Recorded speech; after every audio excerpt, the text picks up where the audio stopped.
अस्सलामुअलैकुम। Good morning all of you student. जनाब Babubhai Sopariwala girls primary school online education में आप सौનું खूब खूब स्वागत करे छे। धोरण 5 आजे तारीख 15/12/2020 वार मंगळवार। आपणो विषय छे कम्प्यूटर।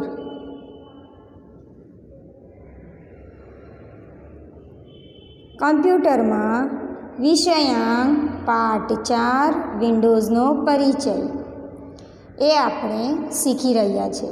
आपणे अगाउना तासों में विंडोज़ में आवता अघरा शब्दों विषे शीखी गया, त्यार पछी ऑपरेटिंग सिस्टम विषे शीखी गया। ऑपरेटिंग सिस्टम एटले शुं?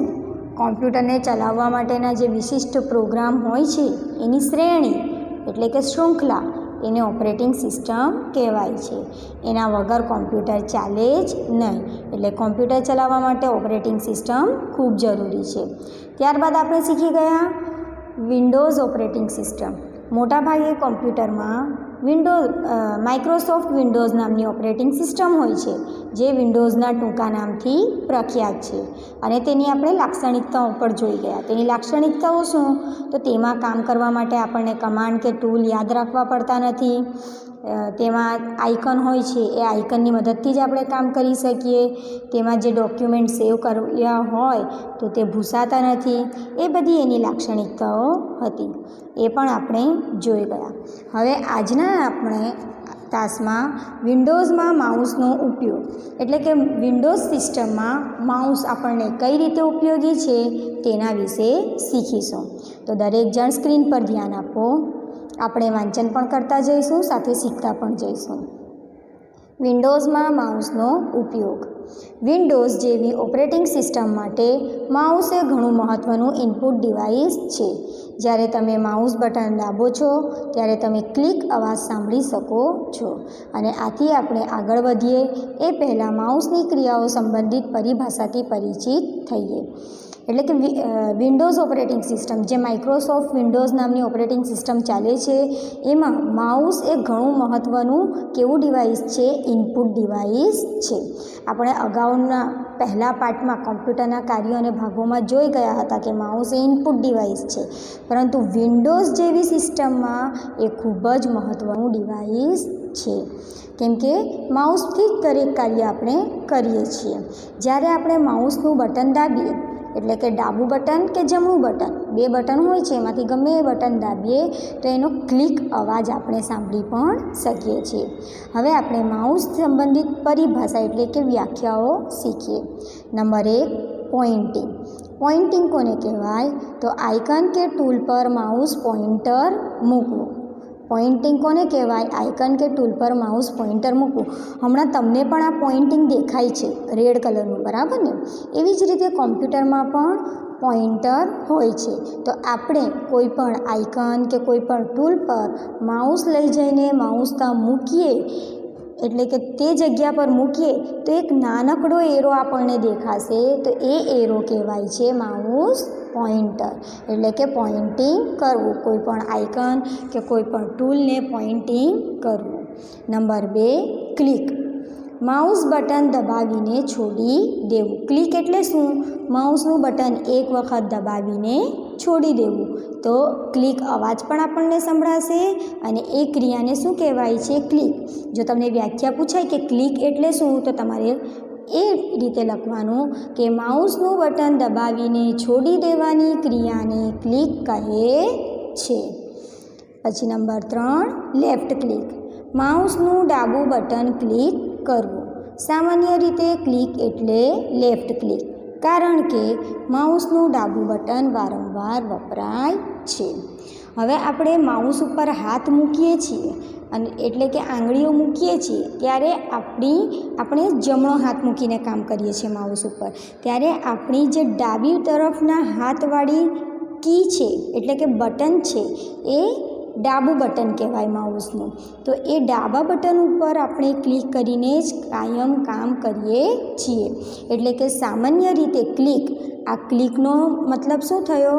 લેફ્ટ ક્લિક જ થાય, કેમ કે આપણે કોઈપણ વસ્તુમાં કોમ્પ્યુટરમાં કોઈપણ વસ્તુનું કામ કરીએ છીએ ત્યારે આપણે માઉસનું ડાબું બટન જ વારે ઘડીએ આપણે દબાવીએ છીએ, બરાબર.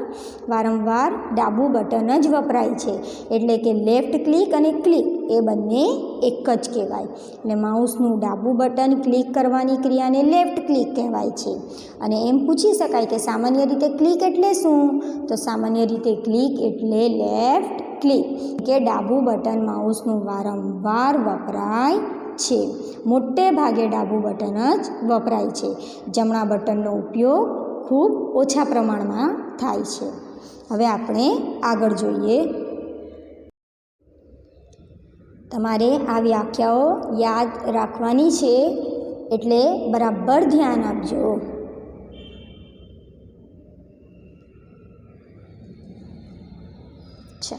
Number 4, right click. Right click એટલે માઉસનું જમણું બટન ક્લિક કરવું.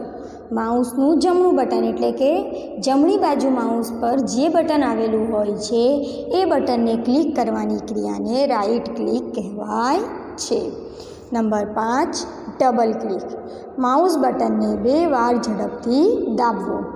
ડબલ ક્લિક કોને કહેવાય? તો માઉસના બટનને 2 વાર ઝડપથી આપણે દબાવીએ. આ પણ આપણે મોટે ભાગે ડાબા બટનથી જ ડબલ ક્લિક કરીએ છીએ. કોમ્પ્યુટરમાં જે પ્રમાણે કાર્ય કરવાનું હોય, જો ફક્ત એક ક્લિક કરવાની હોય તો આપણે ક્લિક કરીએ છીએ, અને જો ડબલ ક્લિક કરવાની હોય તો પણ આપણે ડાબા બટનથી જ કરીએ છીએ. તો એ ડાબા બટનને આપણે 2 વાર ઝડપથી દબાવવાનું, એટલે એક વખત દબાવીને અટકી જવાનું નથી. એક વખત દબાવ્યા પછી તરત જ બીજી વખત દબાવવાનું એ બટન. તો આપણે આ રીતે માઉસના બટનને 2 વાર ઝડપથી દબાવીએ તો એને શું કહેવાય? Double click. એટલે માઉસ બટનને 2 વાર દબાવવાની ક્રિયાને ડબલ ક્લિક કહેવાય છે. Number 6, drag. માઉસનું બટન દબાવેલું જ રાખીને બટન છોડ્યા વિના માઉસને સરકાવવું અને પછી માઉસ બટનને છોડી દેવું, એને ડ્રેગ કહેવાય છે. Number 6, drag. ડ્રેગ એટલે શું? તો માઉસનું બટન દબાવેલું જ રાખીને, ધારો કે મેં માઉસમાં ડાબું બટન દબાવેલું રાખ્યું છે અને હું એ બટન છોડીશ નહીં, એ બટન દબાવીને જ રાખીશ અને પછી માઉસને માઉસ પેડ ઉપર સરકાવીશ અને પછી માઉસ જ્યાં સુધી મારું કામ પતી જશે ત્યાં સુધી હું માઉસના બટનને પકડી રાખીશ અને પછી છોડી દઈશ. તો એ ક્રિયાને ડ્રેગ કહેવાય છે.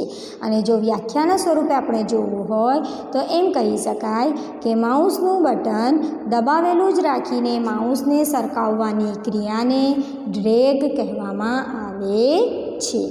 આ થયા આપણા 6 માઉસને લગતા નવા શબ્દોની વ્યાખ્યા. હવે નીચે આપણે ફકરો વાંચીએ.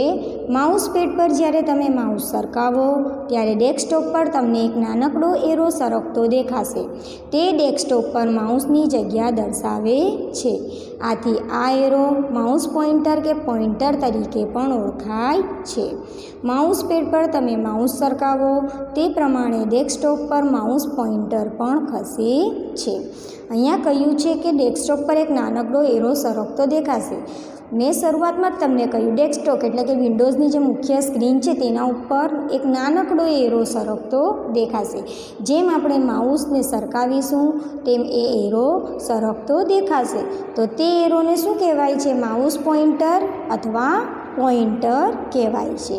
અને માઉસને ક્યાં મૂકીને સરકાવવામાં આવે છે? માઉસ પેડ પર. ચોરસ હાથ રૂમાલ જેવું હોય છે, વેલ્વેટનું હોય છે, જેને એ કાપડને આપણે માઉસ પેડ કહીએ છીએ. તો એ માઉસ પેડ ઉપર માઉસ રાખીને આપણે સરકાવીએ છીએ. એટલે માઉસને આપણે માઉસ પેડ પર રાખીને ગમે ત્યાં સરકાવીએ તો તે પ્રમાણે માઉસ પોઇન્ટર પણ ખસે છે. આ થયો વિન્ડોઝમાં માઉસનો ઉપયોગ. આના વિશે આજે આપણે શીખી ગયા. હવે તમારે નોટમાં મુદ્દાઓનું લેખન કરવાનું છે. તો આ વિડીયોની સાથે તમને નોટના ફોટા મોકલવામાં આવશે.